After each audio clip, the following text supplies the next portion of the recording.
a sampler from a documentary that is being put together, post-production editing as we speak. And so PBS hopefully will air this sometime later in the summer or the fall. By the way, the narrator is Jake Shimabukuro, who some of you know is the ukulele player who's been performing all over the globe. So, so that gives you a sense of what the songs are like. If you, the class, I think, is obliged to stay through the 1:10 hour, and you will see Wesley and Francis Wong and a bunch of other people. That's why we have all these mics up here. They're not all for me. I was going to use them, but I figured that's a little bit too egocentric, and even I don't have that huge ego, so I don't need them. But the performances are, to me, very moving because, as I said, the songs are anonymous. They're folk songs, so they're done in the fields as people were working, and they're not all by women, by the way.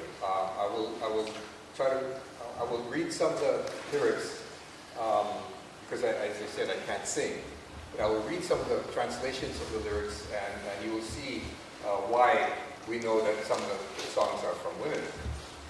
But the songs talk about the different kinds of work they did, how nostalgic they were about missing their family and friends in Japan as immigrants, the kinds of horrendous conditions that they had to live under, and then later on, having endured these conditions and being able to look back with some satisfaction on the trials and tribulations that they had lived through, or regretting the fact that some of their comrades who had come with them had never made the journey, never completed the journey, going to their grave sites, which were abandoned in the forest and hillsides. So a whole range of topics that are covered by these. There were hundreds, probably thousands of these songs that were composed in the fields.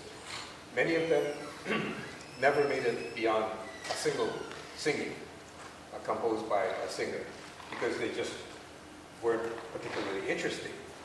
So through some kind of a Darwinian process, I think, the ones that caught the attention of more people managed to make it to the next generation of singers, and eventually were translated by people. And so we had these translations, and we didn't have the music itself until Mr. Urata, whom you saw in that sampler, took his tape recorder around the islands in the 60s and 70s and tape recorded people who had worked on the plantations and sung these songs. So he was sort of like the, for those of you who follow American folk songs, you know, the Lomax family, John Lomax and his family, Alan, who went around the Appalachians and around the world, really, to capture these songs, which in time, in the 60s and 70s, became the melodious songs that people like Joan Baez and the Kingston Trio and Bob Dylan and Harry Belafonte sang that made these songs more famous. So let me, we only have about 10 minutes for me to do this. So if you're interested, you have to buy the book. Let me see if I can pique your interest about some of these songs by giving you some of the stories about the songs when they were composed in the fields. So one of them, when I left home with a smile on my face. So these are only 4 lines. In Japanese poetry, they're usually 7 lines or 5 lines in poetry. So these are 7, 7, 7 syllables for each line. And then the last line has 5 syllables. The English is different because they're translations. So one of them goes, I left home with a smile on my face, but today I still cut cane. This is a living hell. Now, since they had come from Japan in order to do work, and the work was pretty, Mrs. Asakura said she wasn't used to this kind of hard work. It was a very different kind of industrial agriculture that says you're going to wake up at a certain time, you're going to be in the fields at a certain time, you're going to work 10 hours a day, 6 days a week, and you're not going to complain, or you're going to be docked your pay, or whatever. So I want to tell you a little bit by saying that about the work, by just suggesting that this is a very different kind of thing than being on a farm and doing your own work. You could work at your own pace, take a break when you needed to, smoke a cigarette, drink some water, take a nap, whatever. You can't do that in a plantation situation. And most of you know who have jobs, and I'm sure most of you have jobs. If you work at McDonald's or Wendy's, you can't take a break when you want to.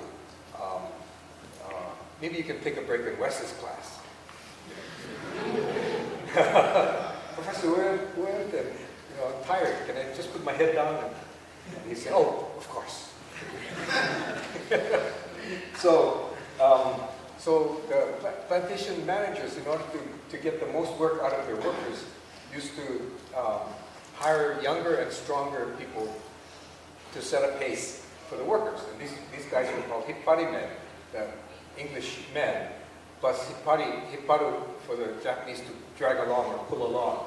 So these guys were paid to set an artificial pace to make the people work faster and harder than they would otherwise.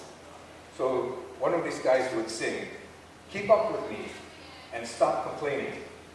You can't do holy work with your mouth." And so because the people behind would get pissed off, would get angry with this nonsense. So they might sing, "Why should I work so fast and follow your lead? You get the extra cash, not me."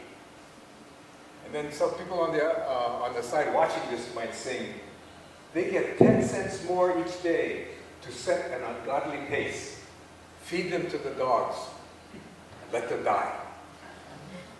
So I don't know whether you have friends like that who work hard to impress their employers or do extra work to impress Professor Uwenten, for a better grade, you know those types. Anyway, so work was one of the things they sang about. One of the things that made the Holi Holi Bushi unique in Hawaiian plantation culture was that I think they're the only folk songs about plantation life that survive to this extent from among Hawaii's different ethnic groups.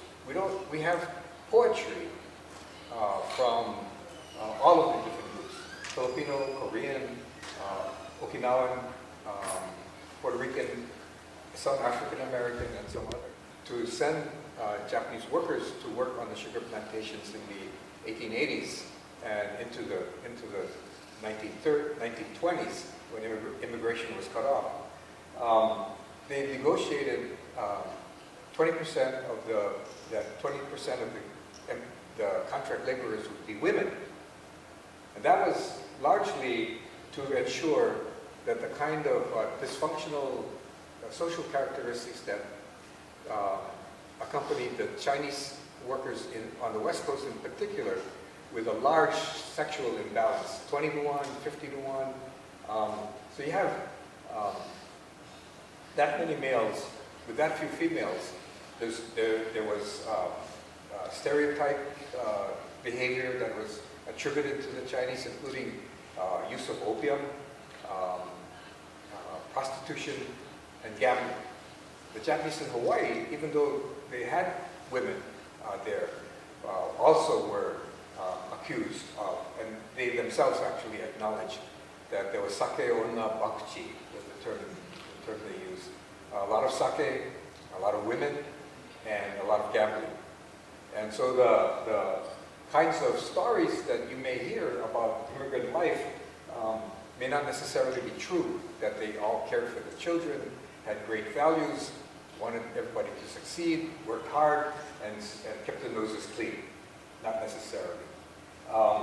So the women, so you had 20% of the contract laborers were women, which meant that of every 5 workers who came to Hawaii, one was a woman, probably married to one of the men.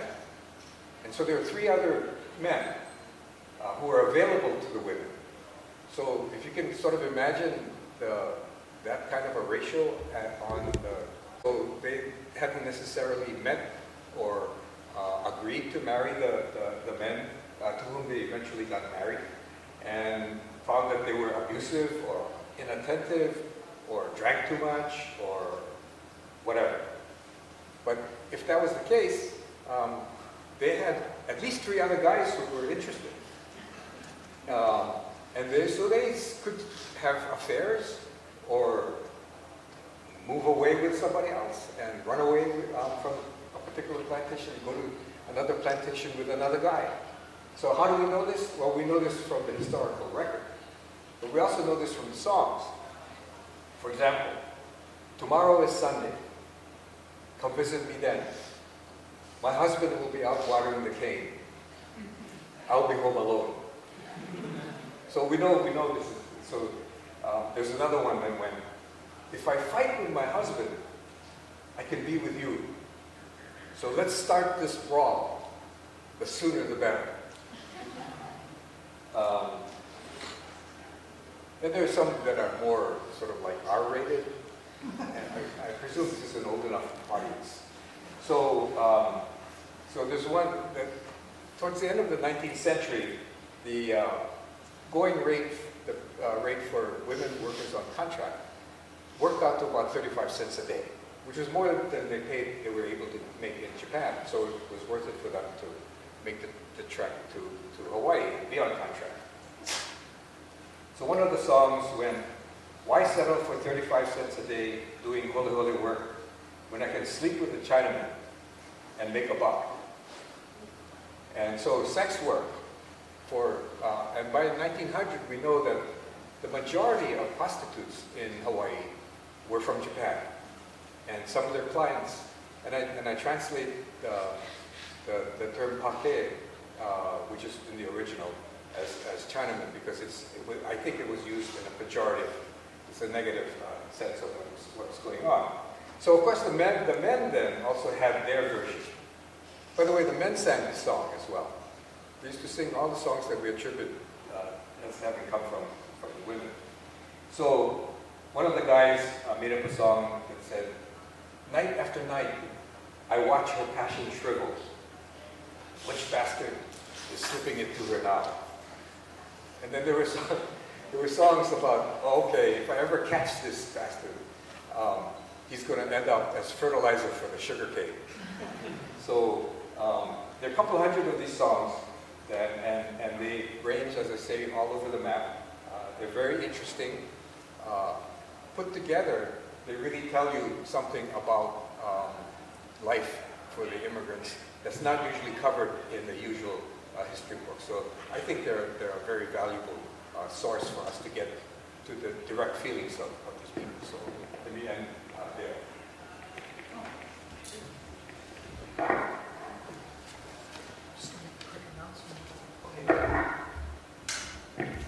Thank you very much. We're not finished. In fact, we're just going to open the doors because the recital hour is going to begin in about 5 minutes. So we can let some students and some of the general public in now to join us. Take about 4 or 5 minutes of breather, and then we're going to return.